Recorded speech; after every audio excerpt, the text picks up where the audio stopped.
Hey guys, Critical here. I just had my first controversial opinion in my 18 years of YouTube, in a debate against a cuckold pedophile, and some people are mad at me for having the wrong opinion, so I'm just gonna quit. See ya. Nah, but this week's drama slash cancellation thing is kinda stupid. As usual, it's only on Twitter, and as everyone knows, YouTubers just can't stay off Twitter. And I'm convinced their lives would look like this if they just stayed off that damn app. And what was this super controversial, super offensive opinion this guy had? This long-standing centrist on YouTube? He said that children should be able to transition genders. Now, you might be thinking that's kinda stupid, but doesn't warrant a cancellation, especially with figures like Vash around, the horse lover. You could probably predict how the reactions to this was. The totally mentally sane people on the internet thought this was really based and blah blah blah, send that one image again. And everyone normal thought that was kinda stupid. I don't actually think Charlie thinks that. My opinion is just that he tried to think of the most politically correct thing to say at the time. And he kinda dug himself into a hole. He kinda confirmed this on stream later and kind of retracted his statement.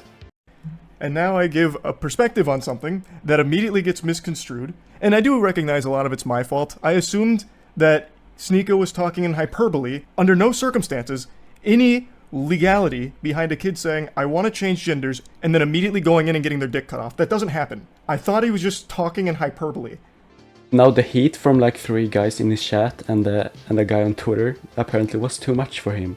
So this announcement was sent out to their official podcast Patreon, and it basically says that he doesn't want to do any more podcasts because he wants to cut back on his time spent online.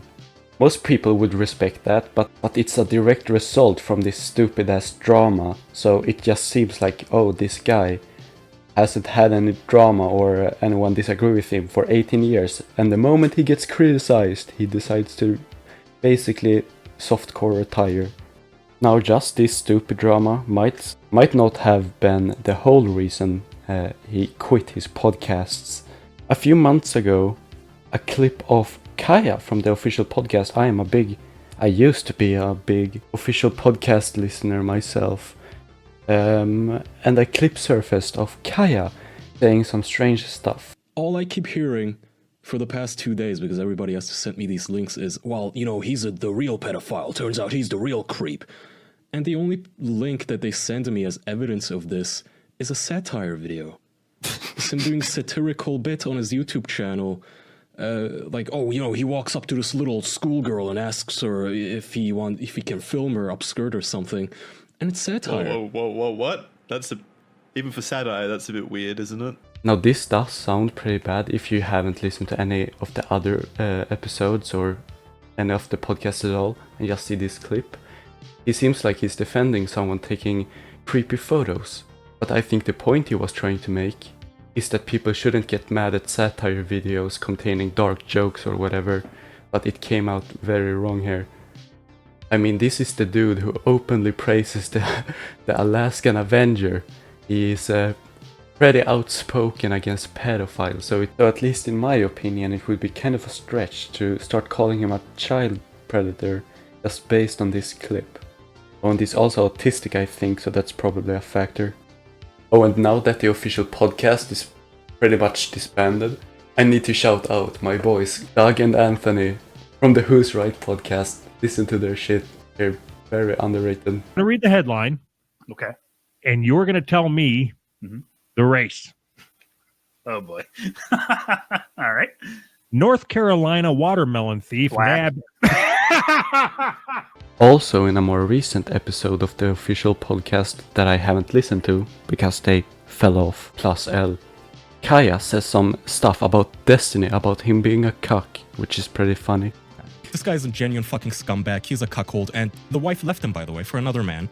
She went and got her holes resized by another man as Destiny was just sitting in a fucking little chair. I was a cuck. Fuck it, man. Hell yeah. I'm gonna get the biggest, baddest, blackest, okay, to penetrate my submissive would the wife be submissive in a cuckold situation? Whatever the fuck, right? But it's also the fact that not only they tag me, they also say weird, gross things about the women involved too. Or did I misunderstand? Did you say get her hole resized? These stupid little podcast dramas has contributed to Charlie making that announcement and parting ways with them. And this big Sneako thing, I guess, was just kinda the last drop. How do you lose a debate anyways to a guy who defends pedophilia due to being religious? He repeatedly says that he doesn't see anything wrong with marrying 15-year-olds, which a lot of people pointed out. Anyways, it's pretty sad to see the longest running podcast on YouTube crumble like this, even though they were pretty mid in the end. It's sad to see them go. And Moist Esports and all his other stuff, I have no idea about that. They just mentioned the podcasts, but his goal is to spend less time on the internet. So hopefully he stays off Twitter, because it seems like every YouTuber ever has a mental breakdown like a little baby as soon as people on Twitter start disagreeing with them. Just follow XQC's footsteps, log in, start talking shit, then leave. All the critical haters are celebrating right now because they finally have a reason to dislike this guy besides he's just annoying. And Charlie should grow thicker skin. He should try playing CS2 in European servers. Anyways, stay skibidi, keep rizzing, and bye.